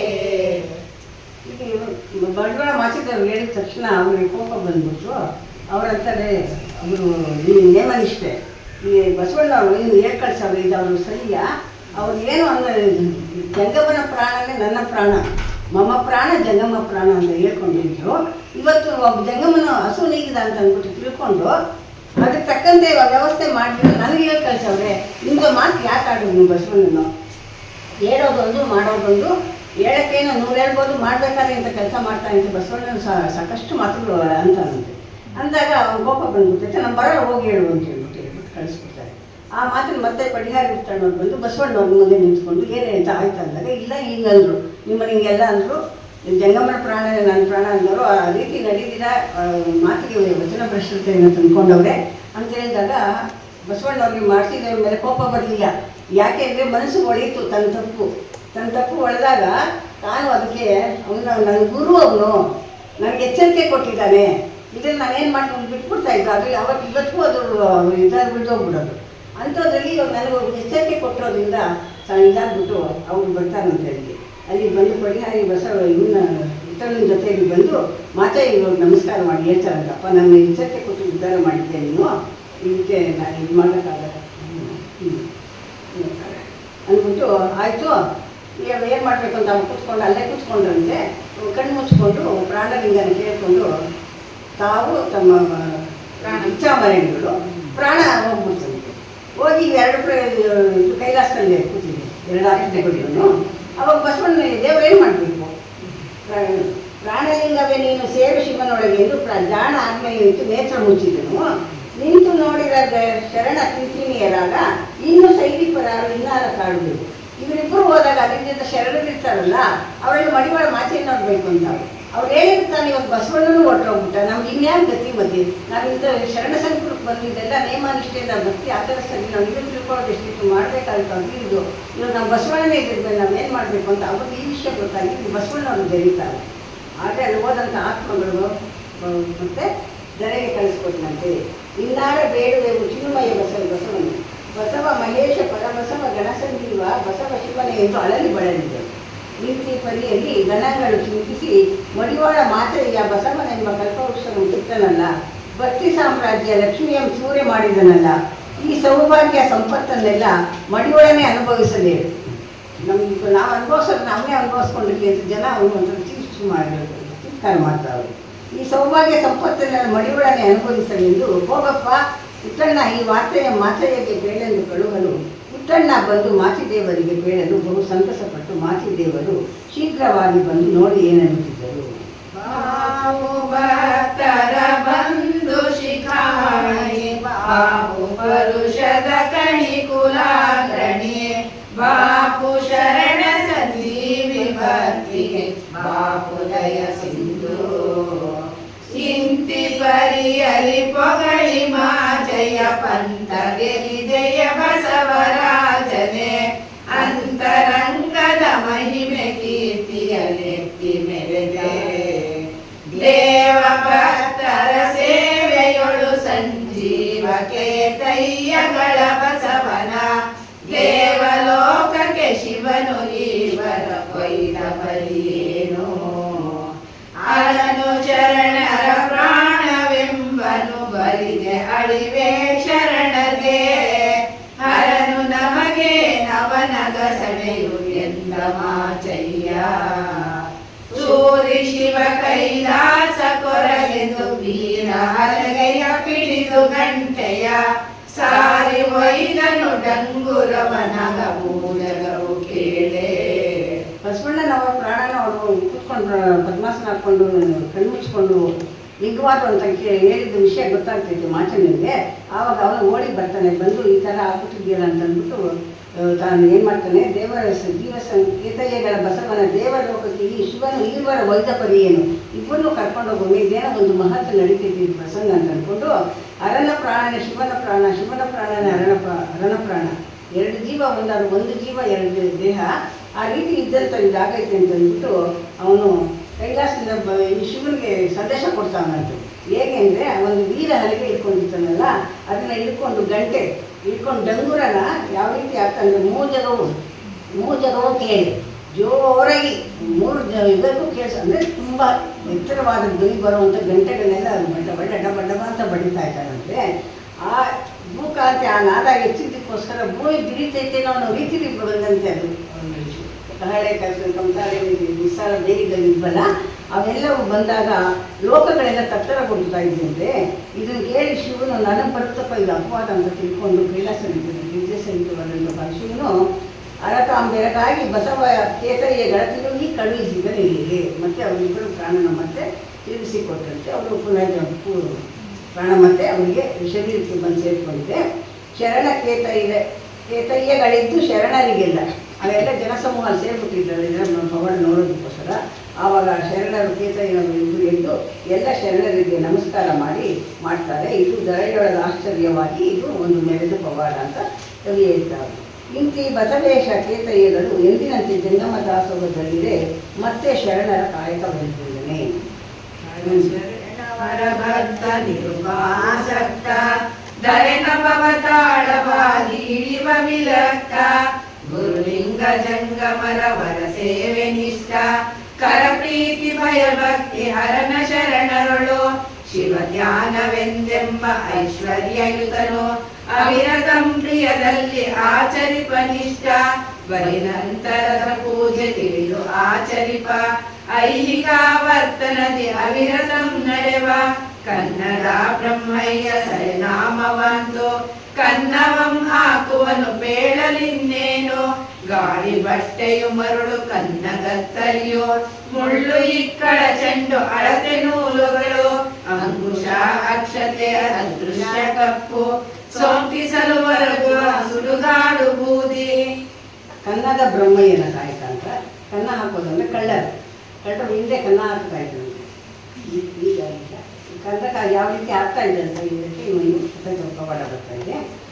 ಎಂತೆಂಥ ಶರಣರಿದ್ರು ಅಂತಂದರೆ ಬಸವಣ್ಣನ ಸಂಘದಲ್ಲಿ ದರೆ ನಭವ ತಾಳವಾಗಿ ಇದ್ದ ಆಕಾಶ ಮತ್ತು ಭೂಮಿನ ಎರಡು ತಾಳ ಮಾಡ್ಕೊಂಡು ಆಗ್ತಾ ಇದ್ರು ಅಂದರೆ ಅಷ್ಟೊಂದು ಘಟಾನುಘಟಿಗಳು ಅದಂಥ ವೀರರಿದ್ರು ಅಂತ ಹೇಳಬೇಕು. ಅದೊಂದು ಉಪಮಾನ ತಗೊಂಡಿದ್ದಾರೆ. ಅಂಥವರು ಗುರುಲಿಂಗ ಜಂಗಮರ ಸೇವೆಯನ್ನು ತುಂಬ ಪ್ರೀತಿಯಿಂದ ಮಾಡಿಕೊಂಡು ಶಿವಧ್ಯಾನದಲ್ಲಿ ಇರ್ತಾ ಇದ್ದಾರೆ. ಅವನ ಹೆಸರು ಕನ್ನದ ಬ್ರಹ್ಮಯ್ಯ ಅಂತ. ಕನ್ನ ಹಾಕೋದು ಅವನ ಕಾಯಕ ಆಗಿರ್ತಿದ್ದೆ. ಅವನಿಗೆ ಕನ್ನ ಹಾಕ್ಬೇಕಾದಾಗ ಒಂದು ಮನೆ ಅಂತ ಹುಡ್ಕೊಳ್ತಾನಲ್ಲ, ಅದಕ್ಕೆ ಬೇಕಾದಂಥ ಒಂದಷ್ಟು ಸಾಮಾನು ಇಟ್ಕೊಂಡಿರ್ತಾನೆ. ಏನು ಗಾಳಿ ಬಟ್ಟೆ ಮರುಳು ಕನ್ನಗತ್ತರಿ ಕನ್ನ ಹಾಕುವಂಥ ಕತ್ತರಿ ಮತ್ತು ಮುಳ್ಳು ಇಕ್ಕುಳ ಚೆಂಡು ಅಳತೆ ನೂಳುಗಳು. ಇದು ಕನ್ನ ಹಾಕೋದು ಅಂದರೆ ಇದು ಕಂಚಿರುತ್ತಲ್ಲ, ಕಂಚಿನ ತಟ್ಟೆಗಳ ಊಟ ಮಾಡ್ತಾ ಇದ್ವಲ್ಲ, ಆ ಕಂಚಿನ ಬೈನಲ್ಲಿ ಬಿಡಬೇಡಿ ಅಂತ ಹೇಳೋದು. ಆಚೆ ಕಡೆ ನಾವು ಪಾತ್ರೆ ತೊಳೆಯುವಾಗ ಅದು ಮಳೆ ಬಿದ್ದು ಶಿಡ್ಲು ಬಂದಾಗ ಆ ಶಿಡ್ಲು ಅದಕ್ಕೆ ತಾಗ್ಬಿಟ್ಟು ಅದು ಒಂಥರ ಹರಿತಾಗ್ಬಿಡುತ್ತಂತೆ. ನಮ್ಮ ಮನೆಗಳಲ್ಲಿ ಎಲ್ಲ ಮನೆ ಕಂಚಿನ ತಟ್ಟೆಗಳಿದ್ದವಾಗ ಅವು ಊಟ ಮಾಡಿದಾಗ ನಾವು ಓಪನ್ ಗಚ್ಚಲ ಮನೆ ನಮ್ಮ ಮನೆಯಲ್ಲಿ ಅವು ಎತ್ತಾಗ ನಮ್ಮ ಮನೆ ನಮ್ಮ ನೀರು ಹೇಳೋದು. ಅದು ಆಗ್ಬಿಟ್ಟಾಗ ಅದು ನಾವೆಲ್ಲ ತಗೊಂಡು ಹೋದಾಗ ನಾವು ಸುಮ್ಮನೆ ಗೋಡೆ ಸುರಿಸಿದ್ರೆ ಸಾಕು, ಸದ್ದಿಲ್ಲದೆ ರಂಧ್ರ ಆಗೋದು. ಅದನ್ನು ಮಾಡಿಟ್ಕೊಂಡಿರೋರಂತೆ ಕಳ್ಳರು. ಅಂಥ ಇದನ್ನು ಅದಕ್ಕೆ ಎಲ್ಲೋ ಹೋಗ್ಬೇಕಾದಾಗ ಎಷ್ಟು ರಂಧ್ರ ಮಾಡಬೇಕು, ಅಳತೆ ಯಾವ್ಯಾವ ಮನೆಗೆ ಹೋದರೆ ಹೆಂಗೆ ಅಳತೆ ಮಾಡಬೇಕು, ಅದಕ್ಕೇನು ಮಾಡಬೇಕು ಅದನ್ನೆಲ್ಲ ಪರಿಶೀಲಿಸ್ಕೊಂಡು ಎಲ್ಲ ಒಂದು ಗಂಟು ಕಟ್ಕೊಂಡು ಇಟ್ಕೊಂಡು ಅವನು ಕನ್ನಯ್ಯ ಹೋಗ್ತಾ ಇರ್ತಾನಂತೆ. ಅಂಕುಶ ಅಕ್ಷತೆ ಅದೃಶ್ಯ ಕಪ್ಪು ಅದನ್ನು ಅಂಜನ ಇರುತ್ತಲ್ಲ ಅದನ್ನೆಲ್ಲ ಇಟ್ಕೊಂಡು ಸೋಂಕಿಸಲು ಹೊರಗುವ ಸುಡುಗಾಡು ಬೂದಿ ಅದನ್ನೆಲ್ಲ ಗಂಟು ಕಟ್ಕೊಂಡು ಹೋಗ್ತಾನಂತೆ. ಇಂತು ಸಂಗ್ರಹಗೂಡಿ ನಡೆದ ಧನಿಕರ ಮನೆಗೆ ಸಾವಕಾರ ಮನೆಗೆ ಹೋದ. ಮನೆಯೊಳಗೆ ಹೋಗಿ ನೋಡ್ತಾನೆ. ಅವರು ಸದ್ದಿಲ್ದಿರ ನಿಶಬ್ದವಾಗಿ ಹೋಗಿ ಮೊಬ್ಬನಲ್ಲಿ ಕುಳಿತುಕೊಂಡು ಬಾಗಿಲುಗನ್ನ ನೆರಗನ್ನ ತರ್ತರ ಇದ್ವಂತೆ. ಬಾಗಿಲಿಗೆ ಹಾಕೋ ಕನ್ನ ಬೇರೆ, ಗೋಡೆಗೆ ಹಾಕೋ ಕನ್ನ ಬೇರೆ, ಇನ್ನೊಂದು ಕಡೆಗೆ ಹಾಕೋ ಕನ್ನ ಬೇರೆ, ಆ ಥರ ತರಾತರ ಇತ್ತಂತೆ. ತರಾತರಕ್ಕೂ ಏನೇನು ಮಾಡಬೇಕು ಅಂತ ಅವನು ಮಾತ್ರ ಗೊತ್ತದೆ. ಅದಕ್ಕೆ ಅಷ್ಟು ಸಾಮಾನುಗಳನ್ನೆಲ್ಲ ಅವ್ನು ತಗೊಂಡು ಹೋಗಿರ್ತಾನೆ. ಆವಾಗ ದೀಪ ಹಚ್ಚಿ ನೋಡ್ತಾನಂತೆ. ಅವರೆಲ್ಲ ರುದ್ರಾಕ್ಷಿ ಬಸಿತಾ ಇಟ್ಕೊಂಡಿರ್ತಾರಂತೆ. ಶರಣರ ಮನೇಲಿ ಬೇಡಪ್ಪ ಅಂತ ಬಂದ್ಬಿಡ್ತಾ ಇರ್ತಾನೆ. ಮತ್ತು ಇನ್ನು ಅವ್ರ ಅಲ್ಲೇನು ಸುಮ್ಮನೆ ಬರ್ತಾ ಇರಲಿಲ್ಲ, ಅವ್ರ ಅಂಗಡಿನ ಪಾದಗಳನ್ನು ಪೂಜೆ ಮಾಡಿ ಭಕ್ತಿಯಿಂದ ಬರ್ತಾ ಇದ್ದೀನಿ ಹಾಗೆ ಸಫಲ ಭಾಷಣ ತೀರ್ಥ ತಗೊಂಡಿದ್ದೀನಿ ಅಂತ ಅಂದ್ಬಿಟ್ಟು ಅಲ್ಲಿಂದ ಬೇರೆ ಮನೆಗೆ ಬಂದು ಆ ವಸ್ತುಗಳ ಬೇಕಾದಷ್ಟು ತೊಗೊಳ್ಬೇಕಾದ್ರೆ ಅಲ್ಲಿ ಬರ್ತಾನಿದೆ. ಇದು ಬೇಕಾದ ವಸ್ತುಗಳನ್ನ ಏನು ತಗೊಳ್ತಾನೆ ಅಲ್ಲಿ ಬೇರೆಯವ್ರ ಮನೆಗೆ ಬಂದಾಗ ಹಾಕಿದಾಗ ಎಷ್ಟು ಬೇಕೋ ಅಷ್ಟೇ ಅಂತೆ. ಅವ್ನು ದಾಸೋಹಕ್ಕೆ ಏನು ಬೇಕೋ ಅಷ್ಟು ಮಾತ್ರ ತೊಗೊಂಡು ಕನ್ನ ಹಾಕಿ ಮನೆಗೆ ವಾಪಸ್ ಬರ್ತಾ ಇದ್ದಂತೆ. ಮನೆಗೆ ಬಂದ ತಕ್ಷಣ ಬೆಳಗ್ಗೆ ಎದ್ದು ಮನೆಯವರನ್ನು ನೋಡಿದಾಗ ಅವನೇನು ಕೊಡ್ತಿರ್ತಾನಲ್ಲ ಆ ಮನೆ ಹತ್ರ ಸ್ವಲ್ಪ ಹೆಚ್ಚಿಗೆ ಮುತ್ತು ರಕ್ತ ಬಿದ್ದಿರೋನು. ಅದಕ್ಕೆ ಅವ್ರು ಅಂದ್ಕೊಂಡ್ರೆ ಯಾರೋ ಪುಣ್ಯಾತ್ಮನ ಬಂದವನೇ ನಮ್ಗೆ ಏನೇ ಸ್ವಲ್ಪ ಹೋಗಿದ್ರೆ ನಮ್ಗೆ ಜಾಸ್ತಿ ಸಿಕ್ಕೈತೆ ಅಂತ ಸಂತೋಷಪಟ್ಟು ನಮ್ಮನೆಗೆ ಬರಲಿ ಅವರು ನಮ್ಮನೆಗೆ ಬರಲಿ ಅಂತ ಶಿವಭಕ್ತಿ ಮಾಡ್ಕೊಂಡು 500 ಜನಕ್ಕೆ ಇದು ಮಾಡ್ಕೊಂಡಿರ್ತಾನಂತೆ. ಅಂಥ ಬ್ರಹ್ಮಯ್ಯನ ಒಂದು ದಿವಸ ಇರಬೇಕಾದ್ರೆ ಅವನ ಮನಸ್ಸಿನಲ್ಲಿ ಏನು ಬಂದಿದೆ ಅಂತಂದರೆ ಇವನು ವಿಜಯರಾಯನ ಆನೆ ಗಜಶಾಲೆಗೆ ಹಾಕಬೇಕು ಅನ್ನೋದು ಮನಸ್ಸು ಮೂಡೈತೆ. ಭಗವಂತನ ಕೊಟ್ಟಿರ್ಬೋದು ಅವನಿಗೆ, ಆದರೆ ಅವನು ಬರ್ತಾನೆ. ಒಂದು ದಿನ ಬ್ರಹ್ಮಯ್ಯ ವಿಜಯನ ಗೃಹಕ್ಕೆ ಬಂದು ಹಾಕಿದ ಕನ್ನ ಗಜಶಾಲೆಗೆ. ಅಲ್ಲಿ ಅವತ್ತು ದೊಡ್ಡ ಗಜಶಾಲೆಗೆ ಇವನು ವಿಜಯನದ ಆದೇದು ಇದು ಪಟ್ಟದಾನ ಚೆನ್ನಾಗಿ ಸೊಗಸಿಂದ ಬೆಳೆದೈತೆ. ನೋಡಿದಾಗ ಸಂತೋಷ ಆಯಿತು. ಅದನ್ನು ಬಿಚ್ಕೊಂಡು ಹೊರಟ್ಬಿಟ್ಟ. ಅದನ್ನು ದೊಡ್ಡದಾಗಿ ಕನ್ನ ಹಾಕ್ಬಿಟ್ಟು ಬಿಚ್ಕೊಂಡು ಪೇಟೆಗೆ ಹೋಗ್ತಾವನಂತೆ. ಪೇಟೆಗೆ ಹೋಗ್ತಾ ಒಂದು ಆಗ ಕೊಟ್ಟು ಯಾರೇನು ಕೊಂಡ್ಕೊತೀರಾ ಆಗ ಕೊಟ್ಟು ಕೊಂಡ್ಕೊಡ್ರಿ ಅಂತ ಜೋರಾಗಿ ಹೇಳ್ಕೊಂಡು ಹೋಗ್ತಾನೆ. ಜನರೆಲ್ಲ ಒಂದು ಆಶ್ಚರ್ಯದಿಂದ ನೋಡ್ತಾವ್ರಂತೆ. ಆಗ ಅಂದರೆ ನಾಲ್ಕಾಣಿಗೆ ತುಂಬ ಬಾಗಿದ್ದಾರೆ ಅಂತ ನೋಡಿದಾಗ ಅವರೆಲ್ಲ ಹೋಗಿ ವಿಜಯನಿಗೆ ಹೇಳ್ತಾವ್ರಂತೆ. ರಾಜ ನಿಮ್ಗೆ ಇದು ಲಾಯದಲ್ಲಿದ್ದಂತ ಆನೆ ತೊಗೊಂಡೋಗ್ಬಿಟ್ಟವನೇ ಅವ್ನು ಕಂಡು ಬ್ರಹ್ಮಯ್ಯ ಪೇಟೆಯಲ್ಲಿ ಅರಾಗಿ ಇಟ್ಬಿಟ್ಟವನೇ ನಾಲ್ಕಾಣಿ ಕೊಡು ಅಂತ ಅಂದ್ಬಿಟ್ಟು ಅಂತ. ಆವಾಗ ಈಗ ನೀನು ಪಟ್ಟದಾನೆಯನ್ನು ಕಡ್ಲಿಗೆ ದೃಷ್ಟಿ ತಂದಿದ್ದು ಅಂತೇಳಿ ಚಾರನ್ನು ಕರ್ಸ್ಕೊಂಡು ಅವನ್ನ ತಂದು ನಿಲ್ಲಿಸವ್ರೆ ಮುಂದೆ ವಿಜಯನ ಮುಂದೆ ಅವ್ನು ಬಂದು ನಿಂತವನೇ ಆನೆ ಕಡೆ ಇದೆ ಮಲ್ಲಿಕವ್ರ ಕೇಳು ಬಿಜ್ಜಳರಾಯನ ನಗಿದು ಬಾಳಲೋಚನ ಪಡೆ ಬಾಳುವರ ಬದುಕನ್ನು ಬಿಡದಲೆ ಕಳವಿಲಿಂಕೊಂಡೊಯ್ಯುತ್ತಲೇ ಉಳಿದವ ಮಾಡು ಶರಣರ್ಗೆ ಕಾಯಕವಿದೆಂದು ನೇಮಿಸಿಹ ದಾಳಿ ನುಡಿಗಳದೇಕೆ ಬೇಡವೆನ್ನಲು ಕದನ ಸಾಕು ಸಾಕೈ ಪಾಲನಯನನು ಸಕಲ ಲೋಕಕ್ಕೆ ಕೊಟ್ಯಹನ ಕೆಳ ಸಾಧನವ ಕಾಲಕಂಠನ ಒಡವೆ ನಮ್ಮದು ನೀನು ಪರನೈ ನೋಡು ನೋಡೆಂದ. ಇಲ್ಲಿ ರಾಜ ವಿಜಯನ ಕರೆಸಿ ಹೇಳಿದಾಗ ಕನ್ನಡ ಬ್ರಹ್ಮ ಹೇಳ್ತಾರಲ್ಲ, ರಾಜರಿಗೆ ದಾರೆ ತಗೊಂಡಿದ್ದೆ, ನಿನಗೆ ಎಷ್ಟು ಧೈರ್ಯ ಇರಬೇಕು, ನಮ್ಮ ದಾರೆ ನಮ್ಮ ಕಟ್ಟ ಇದು ಮಾಡು ಅಂತ ಅಂದ್ಬಿಟ್ಟಾಗ ಅವ್ರು ಹೇಳ್ತಾನೆ, ರಾಜ ಕೇಳು, ಇದು ಭಗವಂತನ ಅಪ್ಪಣೆಯಪ್ಪ, ನನಗೆ ನಾನು ಈ ಕಳುವು ಮಾಡಬೇಕು ಅಂತ ಬರೋದು ನನ್ನ ಇಷ್ಟ ಅಲ್ಲ, ಅದೆಲ್ಲ ನನ್ನ ಭಗವಂತ ನಾನು ಕೊಟ್ಟರು, ನಾನು ಬಂದಿದ್ದೀನಿ. ಇವತ್ತು ಈ ಮನೆಗೆ ಬಂದು ಶಾಲೆಗೆ ಗಜಾನ ತಗೊಂಡೋಗೋದಿಷ್ಟು ನಿಮಿತ್ತ ಅದಕ್ಕೆ ನಾನು ಬಂದಿದ್ದೀನಿ. ಅದಕ್ಕೋಸ್ಕರ ನೇಮಿಸ್ತಿರೋಂಥ ನಾನು ಕಾಯ್ಕನ ನಾನು ಬಿಡೋಕ್ಕಾಗಲ್ಲ. ನಾನು ನೀನು ಮಾತಾಡಿ ಜಗಳ ಆಡೋದು ಬೇಡ. ಇದು ಕಾಲಕಂಠನ ಒಡವೆ ನಮ್ಮದು, ನೀನು ಪರನೈ ನೋಡು ನೋಡಿಲ್ಲ. ಈ ಭಗವಂತನ ಕೊಟ್ಟಿರೋ ಈ ವಸ್ತು ಇದು ನಂದು, ಯಾರೋ ಕನ್ನಡ ಬ್ರಹ್ಮಯ್ಯ ಹೇಳ್ತಾವನು, ಇದು ನಂದು ನಿಂದಲ್ಲ ಅಂತ ಹೇಳ್ತಾವನು. ಅದಕ್ಕೆ ಅವನು ಒಡವೆ ಅಲ್ಲದೆ ಇಳೆಯ ನರಪರ ದ್ರವ್ಯ, ನಾನು ಇಂದು ನನ್ನ ಭಗವಂತನ ಏನು ಕೊಡ್ತಾನೆ ಅದರಷ್ಟೇ ನಂದು, ಇನ್ನೆಲ್ಲರನ್ನು ಪರದ್ರವ್ಯ ಅಂತ ನಾನು ನೋಡ್ತೀನಿ. ನನ್ನ ಒಡವೆ ಇಲ್ಲದೆ ಇಳೆಯ ನರಪರ ದ್ರವ್ಯವಂ ಆಲಿಯೋಳು ನೋಡಿ, ನನ್ನ ಕಣ್ಣಿಂದ ಕೂಡ ಬೇರೆ ಬರೋದು ದ್ರವ್ಯಕ್ಕೆ ನಾನು ಕಣ್ಣಾಯಿಸೋದಿಲ್ಲ ಅಂತ ಇರಬೇಕಾದ್ರೆ ಅಂಗೈ ಉಣ್ಣೆ ಕನ್ನಡಿ ಬೇಕಾ? ಅಂಗೈ ಉಣ್ಣಾಗಿದೆ, ಕನ್ನಡಿ ಇಟ್ಕೊಂಡು ನೋಡೋಷ್ಟೇನಿಲ್ಲ, ಹಂಗೆ ನೋಡ್ಬೋದು. ಇವಾಗ ಎದುರಿಗೆ ನೀನು ಇಷ್ಟೆಲ್ಲ ಮಾಡ್ತಾ ಇದೆಯಲ್ಲ, ಇದೇನಿಲ್ಲ, ಇದಕ್ಕೆ ನಂದೇನು ಇಲ್ಲ, ಎಲ್ಲ ಭಗವಂತನ ಗೀತೆ ಇದು, ನೀನು ಇಲ್ಲಿ ಮಾಡಿ ಜಗಳ ಮಾಡೋದು ಬೇಡ ಅಂತ ಅಂದ್ಬಿಟ್ಟು ಇವನೇ ಬ್ರಹ್ಮಯ್ಯ ವಿಜಯಂದ್ರ ಹೇಳ್ತಾನೆ. ಆಗ ವಿದ್ಯಾರಾಯನ, ನೀನು ಬೇಕಾದ್ರೆ ನೀನು ಅಷ್ಟು ನನ್ನ ಮೇಲೆ ಕೋಪಗೊಂಡು ನನ್ನ ಗಜದ ಶಾಲೆಯಲ್ಲಿ ಗಜಶಾಲೆ ಆನೆ ತಗೊಂಡೋಗಿದ್ದೀನಿ ಅಂತ ನೀನಂದರೆ, ನೀನು ಇವಾಗಲೇ ಹೋಗು, ನೀನು ಗಜಶಾಲೆಗೆ ಹೋಗು, ನೀನು ಆನೆ ಅಲ್ಲಿರುತ್ತೆ ನೋಡು, ನಾನೇ ಸುಳ್ಳು ಹೇಳ್ತಾ ಇಲ್ಲ ಅಂತಂತೆ. ನೋಡೋಣ ತಲೆ ಅಂತ ಅವ್ನು ಹೋಗಿ ನೋಡಿದಾಗ ಅವ್ನು ನಾಳೆ ಅಲ್ಲೇ ಇರ್ತಾನೆ, ಇದು ಯಾವುದು ಬೇರೆ ಆಗ್ತೀನಿ. ಆಗ ವಿಜಯರಾಜನು ಶಾಲೆಗೈದಿಯೇ ನೋಡಲು ತಾಗಿ ಬೆಂಕಿಸಿ ಇರಲು ಕಾಣುತ್ತಾ ಚೋದ್ಯಗೊಂಡನು ಮರಳು. ಇದೇನು ಆಶ್ಚರ್ಯ, ಅಲ್ಲೂ ಆನೆ ಇಲ್ಲೂ ಆನೆ, ಮನಸ್ಸು ಒಂಥರ ಇದಾಯಿತು. ಇದು ಶರಣರಾಗಿಲ್ಲಪ್ಪ, ನಾವೇನು ಹೇಳೋಕ್ಕಾಗಲ್ಲ, ಇದು ಅವನೇನು ನಾವು ಜಗಳ ಮಾಡಬಾರ್ದು ಅಂದ್ಬಿಟ್ಟು, ಇದು ನಾಗಭೂಷಣ ನಾಟಕ, ಇನ್ನು ಯಾರು ಘನಮಹಿಮನೋ ಅಂತ ಶರಣನು ಅಂತ ಅವನಿಗೆ ತಲೆಬಾಗಿ ಅವನು ಕಟ್ಕಳಿಸಿದಂತೆ. ಈ ಕನ್ನಡ ಬ್ರಹ್ಮಯ್ಯ ಎಂದಿನಂತೆ ಜಂಗಮ ದಾಸೋಹದಲ್ಲಿದೆ ಮತ್ತೋರ್ವ ಶರಣನ ಕಾಯಕವಾದಂತಾನೆ. ಆದರದ ಬ್ರಹ್ಮಯ್ಯ ಶರಣ ಸೂರತನೋ ಮೇದಿನಿಯ ನರ ಜನಕ್ಕೆ ಮದನ ರೂಪಿನವ ಒಪ್ಪಿ ದ್ವಿದಶ ವರುಷದ ಪ್ರಾಯನತಿ ಚೆಲ್ವ ಸರ್ಪಭೂಷಣ ಮಹದೇ ಪುಳ್ಳ ಶರಣ ಎಳೆಯ ಚಂದ್ರನ ಪೋಲ್ವ ತಳ ತಳಿಪ ಬಸಿತವನು ಚಲುವಿಂದ ಧರಿಸಿ ಮೇಲ್ಸೆರಗು ವಸ್ತ್ರಗಳ ರನ್ನ ಸರಿಗೆಯ ಅಂಗಿ ಉನ್ನತದ ಮೇಲೊಲ್ಲಿ ತನ್ನ ಕಾಲೊಳಗೆ ಸರಪಳಿಯ ನಡೆಯಿಟ್ಟು ಬಟ್ಟೆ ಇಳೆದೋತ್ರವನು ಒಟ್ಟು ವೈಯಾರದಲ್ಲಿ ದಿಟ್ಟ ಮದನ ಮಡಿ ತೊಟ್ಟು ರಾಜಿಸಿದ. ಇಲ್ಲಿ ಆದರದ ಬ್ರಹ್ಮಯ್ಯ ಅಂತಿರ್ತಾರೆ, ಅವರು ಕಾಯಕ ಹಾದ್ರ ಮಾಡ್ತಿದ್ರು. ಅಂಥದ್ರಲ್ಲಿ ಇನ್ನು 30 ವರ್ಷದ ತರುಣ ರಾಗ ನುಡಿಸಿದ್ರೆ ಹೆಣ್ಮಕ್ಳೆಲ್ಲ ಅವ್ರು ಸುತ್ತ ಬಂದು ನೆರೆದು ನಾನು ಬರ್ತೀನಿ ಅಂತ ನಾವಂತೆ. ಅಷ್ಟು ಚೆನ್ನಾಗಿ ಸುಂದರವಾಗಿ ಮನ್ಮಥನಲ್ಲಿ ಇರ್ತಾನಂತೆ ಅವನು. ಅವನು ಸಂಗೀತದಲ್ಲೂ ಕಲಾವಿದನಾಗಿರ್ತಾನಂತೆ. ಅಂಥವನು ಇರಬೇಕಾದ್ರೆ ಬರೀಯಲ್ಲಿ ತಾಪ ಹತಿಯಿಂದ ಈ ಬ್ರಹ್ಮಯ್ಯ ನಮ್ಮ ದೈನ್ಯತೆಯನ್ನು ರತಿ ಬೇಡುವ ಸ್ತ್ರೀಯರಲ್ಲಿ ಆ ಬ್ರಹ್ಮಯ್ಯ ಅನಾಹಾರದ ಕಾಯಕವನ್ನು ತೆಗೆದುಕೊಂಡು ಅವರ ಮದನ ತಾಪವನ್ನು ನಾನಾ ಹದುರ ಚದುರ ಗೀತನಾಗಿ ಅವನ ಇಂದ್ರಿಯಗಳ ಚಲಿಸಿ ಅವರಿಗೆ ಹೇಯವನ್ನು ಪುಟ್ಟಿಸಿ ಲಜ್ಜೆಯನ್ನು ಕಾಣಿಸಿ ವಿಟರು ನೆರೆಯುವುದಕ್ಕಿಂತ ಇಮ್ಮಡಿಯಾಗಿ ತೆರಳೆ ಎಂದು ಕಳುಹಿಸಿಕೊಂಡು ಆದರದ ಮೂಲದಿಂದ ವಿತ್ತಂಗಳನ್ನು ತಂದು ನಿತ್ಯ 500 ಜಂಗಮ ದಾಸೋಹವನ್ನು ಬೈಯುತ್ತಿಯನು ಉಂಡು ಉಪವಾಸಿ ಬಳಸಿ ಬ್ರಹ್ಮಚಾರಿ ಸೋಂಕದ ತೋರದ ಮಹತ್ವ ಮೆರಗುತ್ತಿದೆ. ಮತ್ತೊಂದು ದಿನದ ಮಹತ್ವ ವಿಸ್ತರಿಸಿದೆ. ಒಂದ್ಸಲ ಇವನಿಗೆ ಆ ರೀತಿ ತುಂಬ ಸೊಗಸು ಮಾಡಿಕೊಂಡು ಬೀದಿಲಿ ಬರ್ತಾ ಇರ್ಬೇಕಾದ್ರೆ ಗೋಪಾಲ ಭಟ್ಟ ಅಂತ ಹೆಂಡತಿ ಒಬ್ಳು ಮಾಡಿ ಮೇಲೆ ನಿಂತ್ಕೊಂಡು ನೀನು ಬರ್ತಾ ಇದ್ದೀನಿ ನೋಡಿದಂತೆ. ಅವ್ರಿಗೆ ಅವ್ರ ಮೇಲೆ ಇಷ್ಟ ಆಗ್ಬಿಟ್ಟು ಅವ್ರನ್ನ ಕರ್ಕೊಂಡು ಅವ್ರನ್ನ ಇದು ಮಾಡಿಕೊಂಡು ಹೊರಗಡೆ ಇರ್ತಾರೆ. ಆವಾಗ ರಾಗ ಕೇಳಿ ಅವರು ಮದನ ರತಿಯಲ್ಲಿ ಇರಬೇಕಾದ್ರೆ ಇಲ್ಲಿ ಬ್ರಹ್ಮಯ್ಯ ರತಿ ರೇಚಮ್ಮನು ಏನು ಮಾಡ್ತಾಳೆ, ಇದು ಇವರಿಬ್ಬರು ರೂಮ್ನಲ್ಲಿ ಇರೋದು ನೋಡ್ಬಿಟ್ಟು ಗಂಡ ಬರ್ತಾನೆ. ಗೋಪಾಲ್ ಭಟ್ಟ ಬಂದಾಗ ಇವರಿಬ್ಬರು ರೂಮಲ್ಲಿ ಇದ್ದಿದ್ದು ನೋಡಿ ಅವರಿಬ್ಬರನ್ನ ಕತ್ತರಿಸ್ಬಿಡ್ತಾನೆ.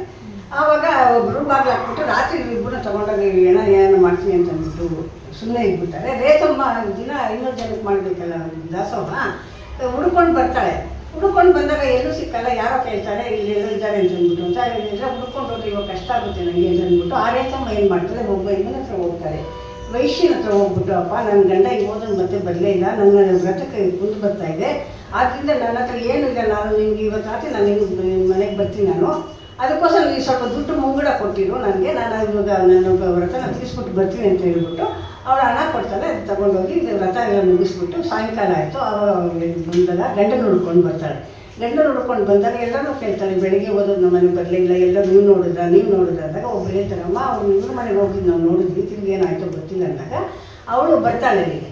ಅವ್ರ ಮನೆಗೆ ಬಂದಾಗ ಗೋಪಾಲ್ ಭಟ್ಟ ಇದೆಲ್ಲ ಬಾಗಿಲು ತೆಗೆದು ರೂಮಲ್ಲಿ ನೋಡಿದಾಗ ಇಬ್ಬರು ಶರೀರ ಬಿದ್ದಿರ್ತಿಗೆ ತುಂಬ ಇದಾಗ್ಬಿಟ್ಟು ಅವಳಿಗೆ ಅಲ್ಲಿ ಪಾದ ಪೂಜೆ ಮಾಡಿ ಅದು ಪಾದೋಸ್ಕಂತ ತಗೊಂಡು ತುಂಬಿಸಿದಾಗ ಮತ್ತೆ ಜೀವ ಬಂದ್ಬಂತೆ.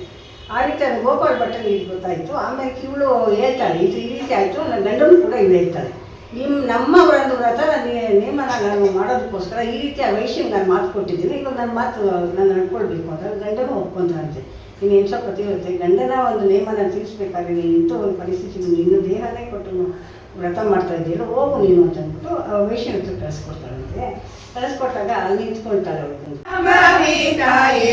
ಶರಣು ಶಂಕರ ಪ್ರಿಯೆ, ಶರಣು ಲೋಕಾರಾಧ್ಯೆ, ಶರಣು ಮಹಾಮಾಯೆ, ಎನ್ನ ಪೂರ್ವದ ಸುಕೃತ ಪುಣ್ಯ ನಿಮ್ಮಡಿಯ ಸನ್ನುತದಾದರೂ ಶರಣಿ ಇನ್ನೂ ಸುಖಿಯಾದೆ, ಎನ್ನ ಮುಸುಕಿದ ದುರಿತ ಇನ್ನೂ ಬಿಟ್ಟೋಡಿದುದು ಪನ್ನಗದರ ರಾಣಿ ಪಾವನನು ಆದೆ, ತಾಯೇ ನಿಮ್ಮಯ ಮಹಿಮೆ ಆಯತವ ಬಲ್ಲವರಾರು, ಕಾಯದ ದುರಾತ್ಮನು ಕಾಣಿಸದೆ ಹೋದ, ನಿಮ್ಮ ನೆನೆಸಲಿಲ್ಲ ತಾಯಿ ನಿಮ್ಮ ಪಾದದ ಕೃತ್ಯ, ನನ್ನ ಚಳಿಪುದು ಎಂದು ನುಡಿಗೈದ ವೈಶ್ಯನ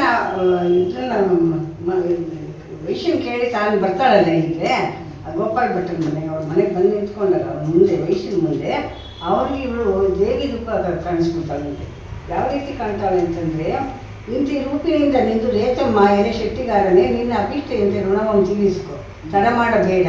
ಅವಂ ಕಂಡು ಅದನ್ನು ನೋಡಿದಂಥ ಗಡಗಡನೆ ನಡುಗಿ ವಿಸ್ಮಯಪಟ್ಟು ಬೆರಗಾಗಿ ಭಯದಿ ಮಡಿದು ಮುಕುಳಿತ ಹಸ್ತನಾಗಿ ಸಾಕ್ಷಾತ್ ಪಾರ್ವತಿಯಂತೆ ತೋರ್ಕೊಳ್ಳ ಧೈರ್ಯದಿಂದ ನುತಿಸಿದನಂತಾನೆ. ಪಾರ್ವತಿ ದೇವನ ಎದುರು ಬಂದು ನಿಂತಂಗೆ ಅವನು ಕಾಣಿಸ್ತಾ ಇದ್ದಾಳೆ ಇವಳು ರೇತಮ್ಮ. ಆವಾಗ ಈ ತಾಯಿ ಬಂದಿದ್ದಾಳೆ ಅಂತ ಅಂದ್ಬಿಟ್ಟು ಅವನ್ನ ಒಂದು ಇದರಲ್ಲಿ ಅನೇಕ ಸ್ತೋತ್ರ ಮಾಡಿಸ್ಬಿಟ್ಟು ನಿಂತು ಸ್ತುತಿಸಿ ನೃತ್ಯನಾಗಲು ರೇತಮ್ಮನು, ಅಯ್ಯ ಶೆಟ್ಟಿಯೇ ನಿನ್ನ ಋಣವನ್ನು ತೀರಿಸಿಕೋ ಎನ್ನಲು, ತಾಯೇ ನಾನಿದ್ದ ಹಣ ಹಾಗಕ್ಕೆ ಕೋಟ್ಯಾಂತರ ಪುಣ್ಯ ಲಭಿಸಿದ್ದು, ನಾನು ಕೊಟ್ಟಿದ್ದು 4 ಆಣೆ ನಿನಗೆ ದಾಸೋಹಕ್ಕೆ ಅಂತ ಅಂದ್ಬಿಟ್ಟು ನನ್ನ ಕೋಟ್ಯಾಂತರ ರೂಪಾಯಿ ದೇವಿಯ ಅನುಗ್ರಹ ಆಗಿದೆ.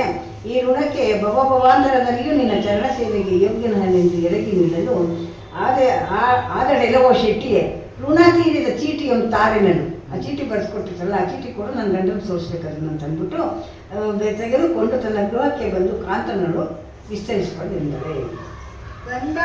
ಕ್ಷಣ ಶರಣೆ ಪತಿಯೊಡನೆ ನುಡಿಯ ಸಂದೇಹವಿಲ್ಲದೆ ಸೊಗಸಿ ನಿಂಪೇಟ ಹೋದ ಕಾರ್ಯವ ಅವನು ವೃತ್ಯನಾದುದನು, ಋಣ ಸಂಬಂಧಗಳೆಲ್ಲ ತೀರಿ ಬಂದುದನು, ನೋಡಿ ಕೋಚಿಯನೆಂದು ನಾರಿ ತೋರಿದಳು ಎಂದು ಬೇಡಲು ಕೇಳಿ ಅಂದು ಬ್ರಹ್ಮಯ್ಯ ಇರುತ್ತಿದ್ದ ಶಿವನಿದೆಯೋಳು ದಂಪತಿ ಸಹಿತ ಶರಣಾಗತಿಯೋಳು ವರಕಾಯಕ ಗೈದು ಹರಭಕ್ತಿ ಗೈಯುತ್ತ ಹರ್ಷದಿಂದಿರಲು ಧರೆಯೋಳು ಕಲ್ಯಾಣ ಶಿವಪುರಿಯಂತೆ ಇರುತ್ತೀರೆ ಸೊಂಪಡಲಿ ಅವ ವರ್ಣಿಪನು.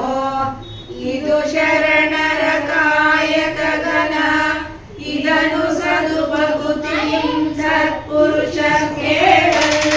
ಒದಗುವುದಾಯುಂ ಶ್ರೀಯುಂ ಮದನಾರ ಕೊಡುವ ಮೋಕ್ಷವದು ಸಿದ್ಧಾಂತಂ. ಆ ಚೀಟಿಯನ್ನು ತಂದು ಗಂಡನಿಗೆ ತೋರಿಸ್ತಾಳೆ. ಅವರು ಶಿವಲೀಲೆಯಪ್ಪ ಇದು ಯಾವುದು ಅಂತ ಅಂದ್ಬಿಟ್ಟು ಅಂದರೆ ಆಕೆ ಗಂಡನೇ ಹಂಗೆ ಹೋದ್ರೂ ಕೂಡ ಅಲ್ಲಿ ಆಧಾರದ ವೃತ್ತಿ ನಡೀಲಿಲ್ಲ. ಅದಕ್ಕೆ ತಕ್ಕಂತೆ ಇವರು ಪರಿವರ್ತನೆ ಒಂದು ಇದಾದ್ರಲ್ಲ, ಆ ಒಂದು ಮಹಿಮೆಗೋಸ್ಕರ ಇದನ್ನು ತಗೊಂಡಿದ್ದಾರೆ ಅನಿಸುತ್ತೆ. ಅಂತ ಹರಭಕ್ತಿಯನ್ನು ಗೈತ ಹರ್ಷದಿಂದ ಸಂತೋಷದಿಂದ ಇರಬೇಕಾದ್ರೆ ಅದು ನಾನೇನಂತ ವರ್ಣಿಸ್ತೀನಿ ಅಂತ ಕವಿ ಹೇಳ್ಬಿಟ್ಟು, ಇದು ಶರಣರ ಕಾಯಕ ಘನವಿದನು ಸದುಭಕುತಿಯಂ ಸತ್ಪುರುಷರು ಕೇಳಲು. ಇದು ಶರಣರ ಕಾಯಕ, ಎಂಥವ್ರ ಕಾಯಕ ಆದರೂ ಸರಿ, ಅದನ್ನು ಭಕ್ತಿಯಿಂದ ಅವ್ರು ನೆರವೇರಿಸ್ಕೊಂಡು ಬಂದವರೇ. ಅಂಥವ್ರನ್ನು ಕೇಳಿದವರು ಸತ್ಪುರುಷರು ಕೇಳಿದಾಗ ಅವರಿಗೆ ಆಯುಷು ಮತ್ತು ಲಕ್ಷ್ಮೀ ಕಟಾಕ್ಷ ಎಲ್ಲ ಒದಗುತ್ತೆ, ಮದನಹಾರ ಕೊಡುವ ಮೋಕ್ಷ ಮಾಡಿದ್ದು ಸಿದ್ಧಾಂತ ಅಂತ ಹೇಳ್ತಾ ಈ ಸಂಧಿನ ಕಡೆ ಮಾಡ್ತಾವೆ. ಇಂತಿ ಪದ್ಯಗಳು 308, ಅಂತೂ ಸಂಧಿ 7 ಸಂಪೂರ್ಣ ಗಣನೆ 2198 ಮಂಗಳ ಮಹಾ ಶ್ರೀ ಶ್ರೀ ಶ್ರೀ ಶ್ರೀ.